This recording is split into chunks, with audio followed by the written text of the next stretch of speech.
oração pelo povo aí, que o povo tá... Vamos ler Josué, capítulo 7, do verso 1 até o 26. Josué 7, versos de 1 a 26. Assim diz a palavra de Deus: prevaricaram os filhos de Israel nas coisas condenadas, porque Acã, filho de Carmi, filho de Zabdi, filho de Zera, da tribo de Judá, tomou das coisas condenadas. A ira do Senhor se acendeu contra os filhos de Israel. Enviando, pois, Josué de Jericó alguns homens a Ai, que está junto a Bet-Avém, ao oriente de Betel, falou-lhes dizendo: subi e espiai a terra. Subiram, pois, aqueles homens e espiaram Ai. E voltaram a Josué e disseram: não suba todo o povo, subam uns 2 ou 3 mil homens a ferir Ai, não fatigueis ali todo o povo, porque são poucos os inimigos. Assim subiram lá do povo uns 3 mil homens, os quais fugiram diante dos homens de Ai. Os homens de Ai feriram deles uns 36, e aos outros perseguiram, desde a porta até as pedreiras, e os derrotaram na descida. E o coração do povo se derreteu e se tornou como água. Então Josué rasgou as suas vestes e se prostrou em terra sobre o seu rosto perante a arca do Senhor até a tarde. Ele e os anciãos de Israel e deitaram pó sobre a cabeça.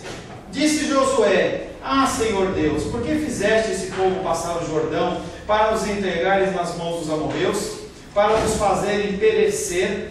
Tomara nos contentáramos com ficar da além do Jordão. Ah, Senhor, que direi? Pois Israel virou as costas diante dos seus inimigos.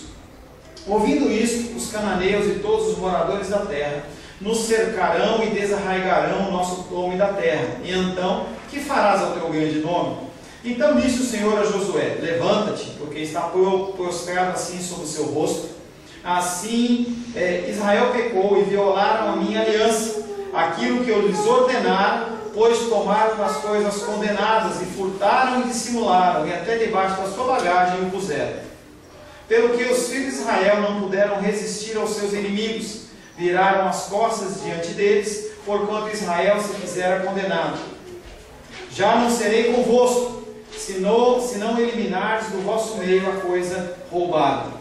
Dispõe-te, santifica o povo e diz: santificai-vos para amanhã, porque assim diz o Senhor, Deus de Israel: há coisas condenadas no vosso meio, ó Israel. Aos vossos inimigos não podereis resistir, enquanto não eliminardes do vosso meio as coisas condenadas. Pela manhã, pois, vos chegareis segundo as vossas tribos, e será que a tribo que o Senhor designar por sorte se chegará por casas, e a casa que o Senhor designar se chegará homem por homem. Aquele que for achado com a coisa condenada será queimado, e ele tudo quanto tiver, porquanto violou a aliança do Senhor e fez loucura em Israel. Então Josué se levantou de madrugada e fez chegar a Israel segundo as suas tribos, e caiu a sorte sobre a tribo de Judá. Fazendo chegar a tribo de Judá, caiu sobre a família dos Zeraitas. Fazendo chegar a família dos Zeraitas, homem por homem, caiu sobre Zabdi. E fazendo chegar a sua casa, homem por homem, caiu sobre Acã, filho de Carmi, filho de Zabdi, filho de Zera, da tribo de Judá. Então disse Josué a Acã: filho meu, dá glória ao Senhor, Deus de Israel, e lhe rende louvores. E declara-me agora o que fizeste, não a ocultes. Respondeu Acã a Josué e disse: verdadeiramente pequei contra o Senhor, Deus de Israel, e fiz assim e assim.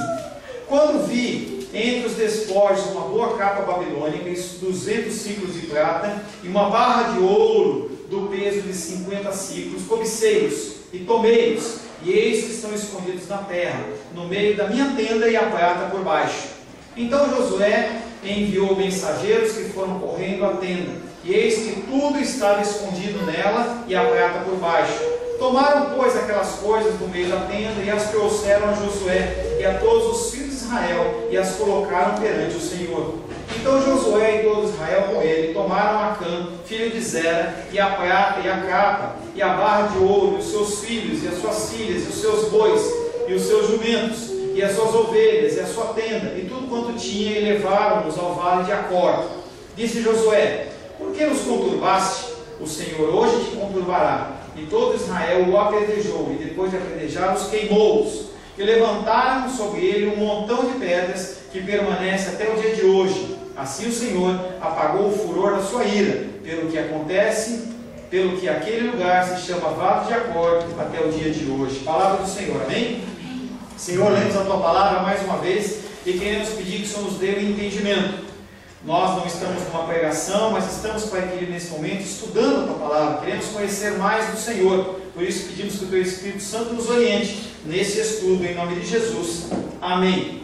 Independente do versículo que estava ou que não estava, nós vamos fazer um breve resumo. E nesse capítulo 7, foi logo após a conquista de Jericó, e o povo estava alegre, o povo estava feliz, cantando a musiquinha do Pão de Açúcar, que é qual, Glenda?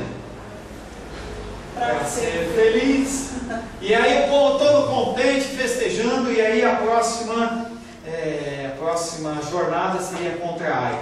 E aí seria a mesma coisa que no jogo de futebol. Hoje a gente não pode falar muito bem isso, mas pensando em década de 70, pegar o time do Brasil da Copa de 70 e colocar para jogar contra um time desconhecido, um time de várzea. O time do Brasil iria ganhar de 8-0, não fala 8-0 que dá tristeza do coração, mas ele ia ganhar de muito, porque o povo de Jericó, a cidade de Jericó era muito fortificada, era um centro comercial, então destruir Jericó e depois ter que destruir Ai era uma moleza.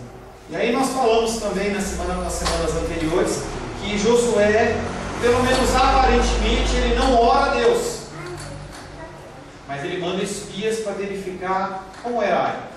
E aí os espias voltam e dão um conselho para ele, falando assim: olha, não precisa mandar todo mundo não, ele deixa o povo festejar aí, manda uns 2 ou 3 mil homens. Ele pega e manda 3 mil homens, e aqueles homens vão até Ai, e o povo de Ai põe eles para correr. O versículo 1 já vem falando o que aconteceu, que foi o pecado de Acã, que roubou as coisas, mas o povo não está sabendo. E aí na semana passada nós falamos sobre a tristeza de Josué. Josué, ele começa a murmurar e fala: ai Deus, lembra daquele desenho do Hard?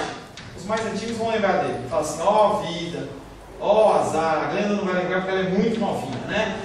Ó vida, ó azar. Era uma hiena em que ela ficava. Depois você entra no Google e coloca lá Hard, hiena Hard, vai estar lá. Ela ficava assim: ó vida, ó azar, tudo ela murmurava. E aí Josué, em vez dele se colocar como um líder perante 3 milhões e poucos de pessoas, aí ele começa a falar: ó vida, ó azar, por que o Senhor permitiu? O que aconteceu? E começa aquele chororô todo, e chega um ponto em que Deus olha para ele e fala assim: o que você está fazendo, Josué? O que você está fazendo aí chorando? Você, os anciãos, pessoas que deviam estar dando exemplo, vocês aí estão choramingando e murmurando. Parece a gente em casa, a gente chora e murmura. A gente quer que os nossos familiares se convertam a Cristo, mas a gente parece a hiena Hard. Vem a luta de dificuldade, você não consegue glorificar Deus, você só vê a tristeza. E a pessoa olha e fala assim: cadê o seu Deus? Aí você deve olhar e falar assim: esse Deus deve estar dormindo, ele deve ter se passear, porque esse meu Deus não está ouvindo nada. É isso que as pessoas entendem quando você e eu murmuramos. Eu também murmuro, tá? Apesar de eu ser ungido do Senhor, eu também murmuro. Ungido do Senhor é uma coisa legal. E aí na semana passada nós finalizamos lendo o Salmo 124, que fala que tudo vem do Senhor. A nossa dependência, ela é do Senhor. Nós precisamos do Senhor para todas as coisas, da menor à maior, da mais simples à mais complicada. Nós precisamos do Senhor. Sem o Senhor nós somos fadados ao erro. Todo domingo eu acordo bem cedinho, dou uma repassada no material, e a minha oração, que parece uma reza, chega para o Senhor e fala: Senhor, mais uma vez eu preparei o teu material, estudei, me sinto preparado para falar para os teus filhos, mas eles não estão lá para ouvir o que eu tenho para falar. Eles estão lá para ouvir o que o Senhor tem para dizer, porque cheio de discurso, eu estou cansado de discurso. Então, que o Senhor possa estar falando. A dependência, ela é do Senhor. Entrando no verso 13, independente de ter falado ou não, nós vamos trabalhar o verso 13 novamente. Verso 13, alguém pode ler, por gentileza? Expõe-te, 13, 7, 13. Exatamente. Expõe-te, santifica o povo e diz: santificai-vos para amanhã, porque assim diz o Senhor Deus de Israel: há coisas condenadas no vosso meio. Ó Israel, aos vossos inimigos não podereis resistir, enquanto não eliminardes do vosso meio as coisas condenadas. E aí, pela primeira vez, Deus fala o motivo da peia que o povo de Israel tomou do povo de Ai. Qual foi o motivo? E até então a gente sabia, porque a gente está lendo a palavra, verso 1 fala sobre isso, mas o povo de Israel não está sabendo. Dispõe-te e santifica. Santificação quer dizer limpeza. Santificação quer dizer deixar pecado. Santificar-vos para amanhã, e o Senhor dá uma data específica, não é a semana que vem, não é o mês que vem, mas é amanhã. Porque assim diz o Senhor Deus de Israel: há coisas condenadas no vosso meio, ó Israel, aos vossos inimigos não poderei resistir, enquanto não eliminardes do vosso meio as coisas condenadas. Como nós falamos, o pecado de Acã foi pecado de todo o corpo, e a gente já deu esse exemplo, volto a falar. Se você tem uma enfermidade, uma infecção na sua mão, no seu pé, no seu rim, no seu estômago, qualquer lugar, você não pode falar assim: vou deixar meu estômago de lado, entendeu? Vou deixar ele ali e eu vou continuar vivendo. Não. Tudo que é enfermo no seu corpo, de qualquer sorte ou espécie, ele afeta todo o corpo. Acompanho pessoas nas igrejas com problema de enxaqueca. Quando dá enxaqueca, minha irmã também tem problema de enxaqueca, e quando tem, a única coisa que ela faz, ela fala assim para mim: eu vou para o meu quarto, apago a luz, pego dependendo da temperatura, pego um cobertor, tampo a minha cabeça, e eu quero ficar isolado, eu não quero nada. Uma dor de cabeça, que não é uma dorzinha, não cura, mas afeta todo o teu corpo. A gente volta àquela coisa que a gente estava falando em escatologia. Nosso corpo, ele é afetado totalmente. Naquele momento em que você está com essa dor extrema de enxaqueca, você não consegue cantar a música do J Neto, nem a música da Ana Paula Valadão, você não consegue orar, você não consegue interagir. Se tocar o celular, você não atende, porque você não quer ter contato com nada. Ou seja, as dificuldades nossas, elas afetam todo o nosso ser, e uma parte do nosso corpo que está enferma afeta todo o corpo. Então, quando Acã cometeu esse pecado, que havia todo um mandamento dizendo como proceder, e nós tratamos isso na semana passada, como tratar quando você vai conquistar uma cidade que é de perto, como você trata uma cidade que é de longe, porque é diferente. De longe ela não te influencia nos rituais e nos meios, mas aquele povo que está de perto, ele influencia.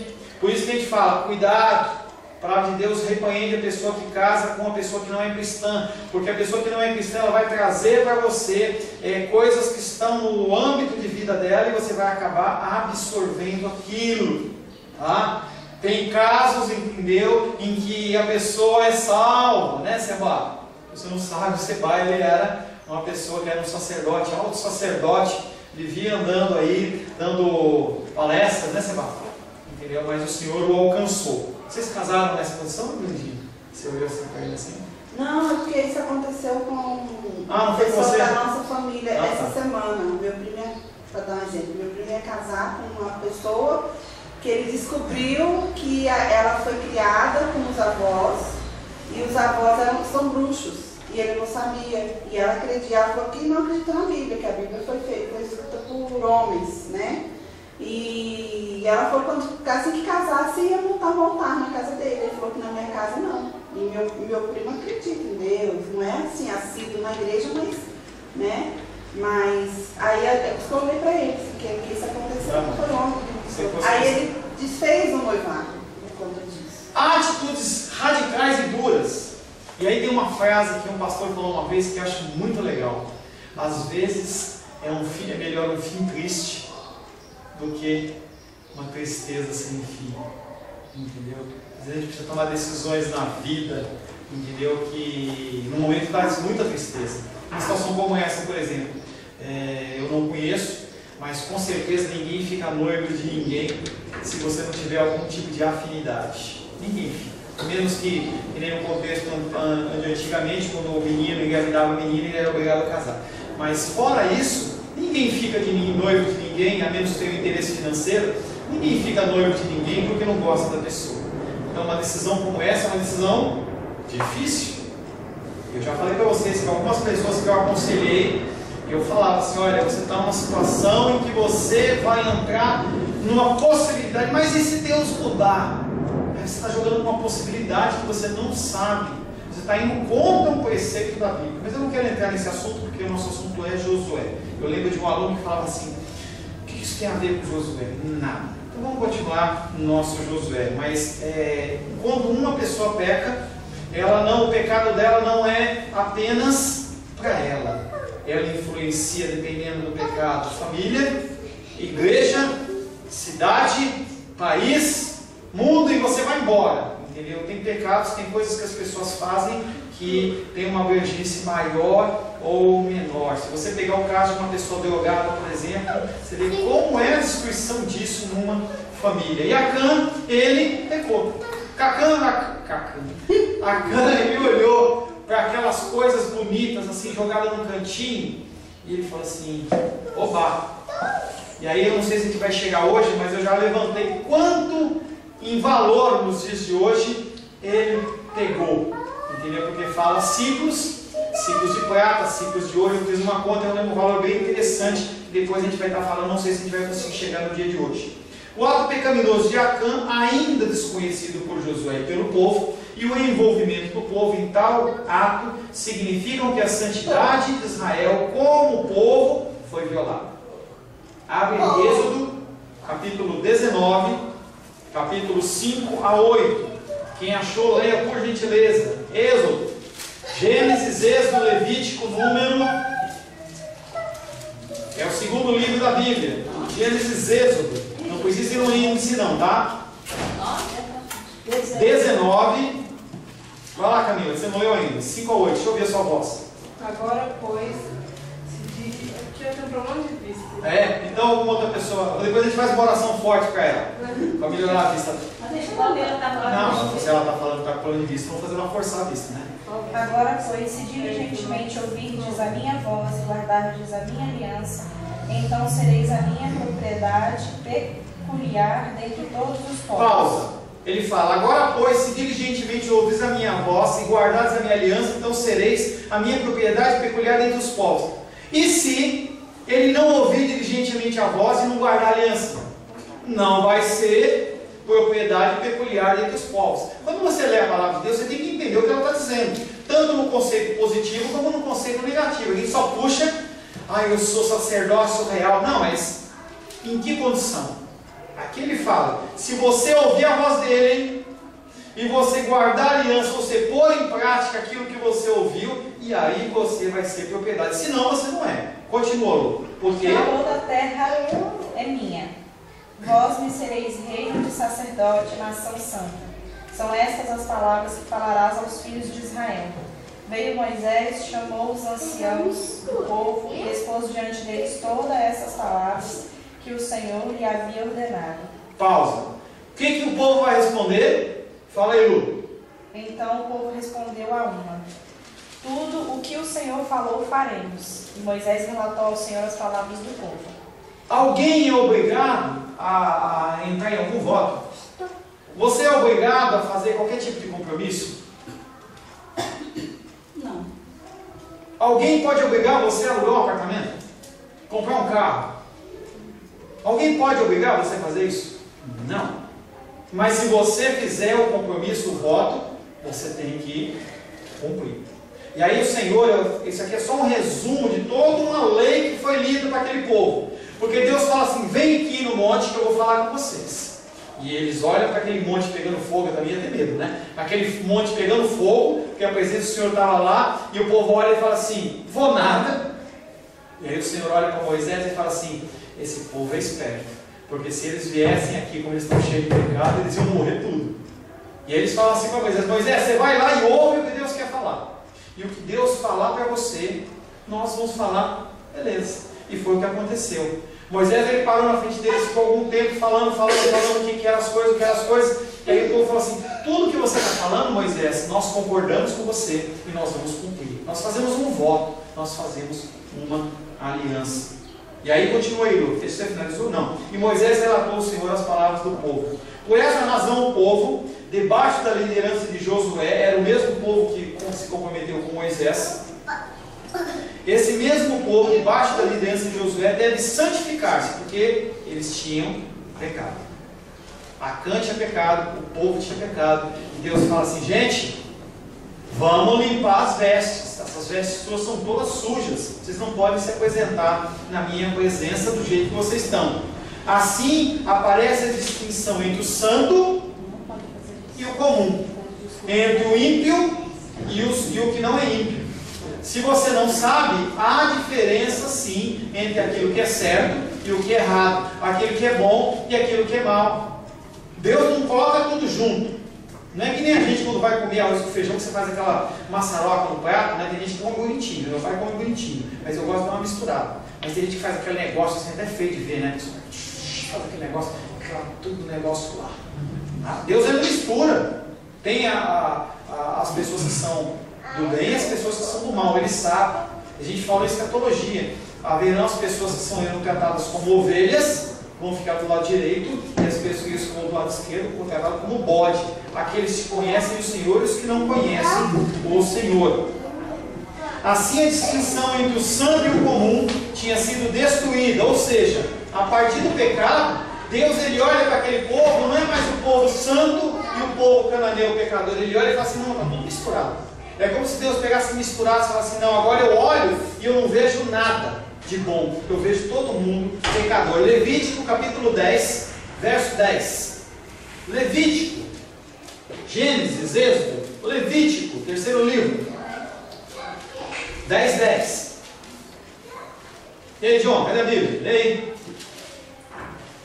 Levítico capítulo 10, verso 10. Escola dominical, você pode perguntar, você pode participar, ou melhor, você deve participar. Levíticos 10, 10, quem vai ler? O John.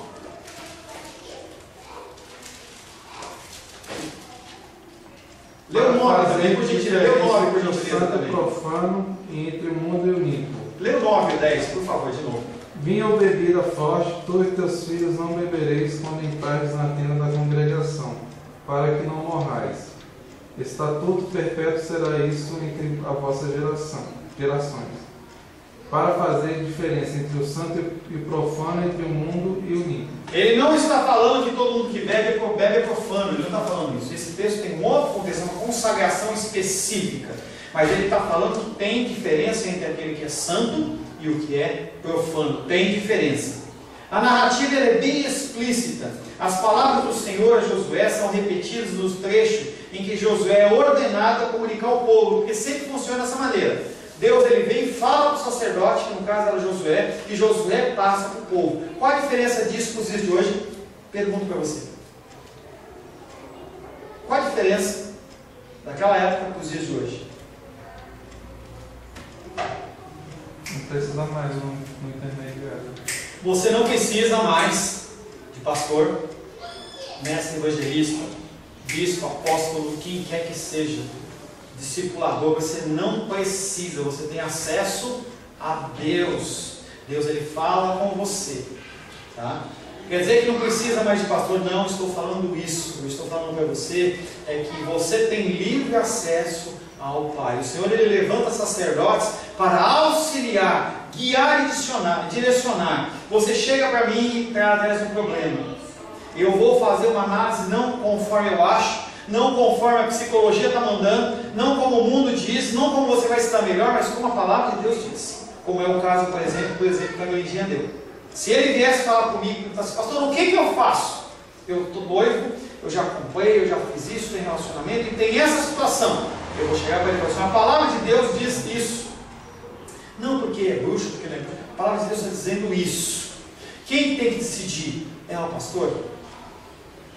A responsabilidade é toda sua. A função do pastor é guiar. Salmo 23 diz que ele guia as ovelhas para pastos verdejantes e águas tranquilas. Ele não quer dizer que ele arrasta. Não quer dizer que ele põe um enforcador que nem aquele Rottweiler e sai arrastando. Não. Se ela estiver enferma, ele pega e coloca nos ombros. Mas não quer dizer que ele arrasta. A pessoa ela decide através da palavra, através daquilo que ela está ouvindo, tá? Então Levítico 10 está falando sobre a bebida, no caso da consagração de uma pessoa. Não seria possível vencer o inimigo sem que a maldição fosse removida. Na condição do Senhor, o Deus de Israel, Deus faz essa exigência soberana ao seu povo. E ontem as crianças me perguntavam: pastor, eu tenho um bichinho, e a Camila gosta de bichinho. Eu tenho um bichinho, um gatinho, e eu quero saber se meu gatinho, quando ele morrer, ele vai para o céu dos bichinhos. Eu falo para ela assim: querida, me desculpe, mas dê amor para o seu bichinho aqui, entendeu? Nós temos a obrigação bíblica, você não tem que gostar. Eu, por exemplo, na minha casa, não gosto de cachorro, de bicho, eu não gosto, eu e Rosângela. Mas não quer dizer que eu tenho direito de maltratar, é criaturas do Senhor, nós temos que tratar muito bem. Se você comprou, se você ganhou e você tem que alimentar, você tem que levar no médico, você tem que dar todo o tratamento. Mas a partir do momento que o bichinho morrer, ele não vai para o céu dos bichinhos. Ele não há um céu separado, porque ele não tem espírito. Ele tem emoções, você trata ele bem, ele te lambe, ele cuida de você, ele beija e não sei o que. Tem umas pessoas que vão lá e lambem a cara do cachorro, o cachorro lambe, não tem nada contra isso. Ainda mais eu sei que a minha esposa não faz isso, então eu posso beijar ela tranquilo, mas tranquilo, entendeu? Cada um, não tem problema com isso, brincadeira, tá? Então, mas não tem o céu dos bichinhos. Eu estava explicando para eles que não existe isso. Nós temos o Espírito do Senhor, os bichinhos não têm o Espírito do Senhor. Não seria possível vencer o inimigo sem a maldição fosse removida. Como que nós podemos viver nesse contexto do mundo do dia de hoje? Queremos ser vencedores em Cristo se a gente não conhece a sua palavra. Nós temos que conhecer a palavra do Senhor, sim. Versos 14 e 15, alguém pode ler por gentileza? Versos 14 e 15. Pela manhã, pois, vos chegareis segundo as vossas tribos, e será que a tribo que o Senhor designar para a sorte se chegará segundo as famílias, e a família que o Senhor designar se chegará por casa, e a casa que o Senhor designar se chegará por homem. Aquele que for achado com a coisa condenada será queimado, ele e tudo quanto tiver, porquanto violou a aliança do Senhor e fez loucura em Israel. Em vez de Deus revelar de uma vez a identidade daquele povo, daquela pessoa, ele estabelece um meio. E aí o que ele faz? 3,5 milhões de pessoas, deve ser uma coisa interessante de assistir. 3,5 milhões de pessoas. Ele fala assim: olha, vamos dividir cada um por tribo. Tribo de Judá aqui, tribo de Azer, Naftali, Dan, e foi separando as tribos, tudo em tribos. E aí ele começa a fazer uma coisa de lançar sortes. Eu não sei se colocaram o nome de todo mundo lá, a palavra de Deus não explica como é isso. Teria que estudar o conceito do contexto judaico, vai entender como é que eles fazem. Mas basicamente, Josué pegou um saquinho, colocou o nome lá de todas as tribos e falou: Deus, eu vou tirar a pedrinha aqui, a pedrinha que é a pedrinha de quem é da família que é culpado. E nós já explicamos isso. No contexto oriental, quando você comete um erro, comete uma falha, não só você é envergonhado, mas toda a tua descendência. Por isso que lá no começo ele começa a falar Acã, filho de tanto, filho de tal, filho de tal, filho de tal. Até conversava com as crianças outro dia e estava explicando para isso. Eles não se identificavam, como por exemplo, meu nome é Paulo César Ribeiro. Qual que é o seu nome inteiro, Carol? Ana Carolina Vieira da Silva. Eles não falavam assim, Ana Carolina Vieira da Silva. Ele falava Ana, filha, como é que é o nome do seu pai? Gentil. Ana Carolina, filha de Gentil, filha de... Quem é seu pai? Filho, seu avô? Gentil. Também. Gentil 2. E aí voltava pelo menos 3 gerações mostrando que aquela pessoa que estava cometendo aquele erro não estava só envergonhando a sua família, estava envergonhando toda uma linhagem.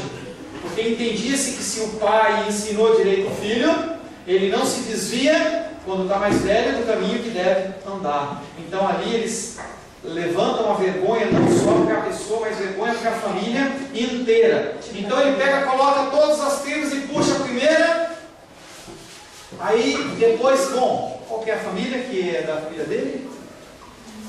Da tribo de Judá. Então todo mundo da tribo de Judá. Aí separou, todo mundo da tribo de Judá fica lá. Aí pegou as famílias. Aí depois pegou casa por casa. E aí pegou, colocou os homens na casa e falou assim: o culpado ele é Acã. Em vez de informar a identidade do ofensor diretamente ao povo, o Senhor opta pelo método indireto de lançamento de sortes. Isso serve para despertar no povo a consciência do seu envolvimento no pecado cometido e ao mesmo tempo para fazer cair luz sobre ele e sobre a pessoa que cometeu aquele pecado. Os israelitas devem se apresentar no santuário de acordo com as suas várias divisões: tribos, clãs e finalmente família e indivíduo. A identificação das pessoas não é pelo sobrenome, como nós falamos, e sim pela linhagem. Por exemplo, quando fala Jesus Cristo, Cristo é sobrenome? Sim ou não? Cristo é sobrenome de Jesus? João Batista, o sobrenome dele era Batista? Batista veio de batismo. Jesus, o Cristo. Jesus, o enviado, o Messias. João, o Batista. Quem é o João? Você vai ver, aquele que batiza.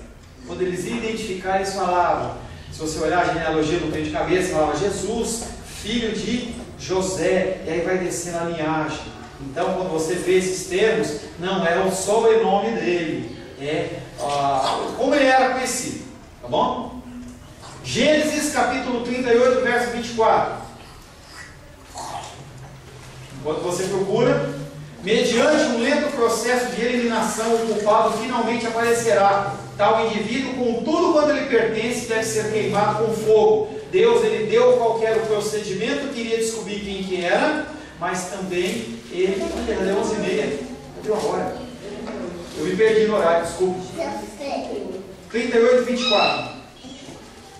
Passados quase 3 meses, foi dito a Judá: Tamar, sua nora, adulterou, pois está grávida. Então disse Judá: tirai fora para que seja queimada. Dependendo do pecado, havia a punição, ou do fogo de queimar, ou o apedrejamento, ou os dois. Nesse caso, aquela historinha que eu contei para vocês antes do intervalo, o sogro, Judá, ele vai querer punir Tamar com esse tipo de pecado, de cumprimento, que ela seja queimada. Nós não temos tempo para ler, Levítico 20, de 2 a 7, fala também, se você entregar seu filho para um deus chamado Moloque, você tinha toda uma punição. Mais uma vez, o leitor é lembrado da importância central do pecado cometido e uma transgressão da aliança. O autor usa também esse outro termo para descrever o pecado. Houve loucura em Israel. O uso desse termo reforma mais uma vez o caráter de que aquele pecado não foi exclusivo de Acã, mas foi um pecado que foi de todo aquele povo. Amém? Amém.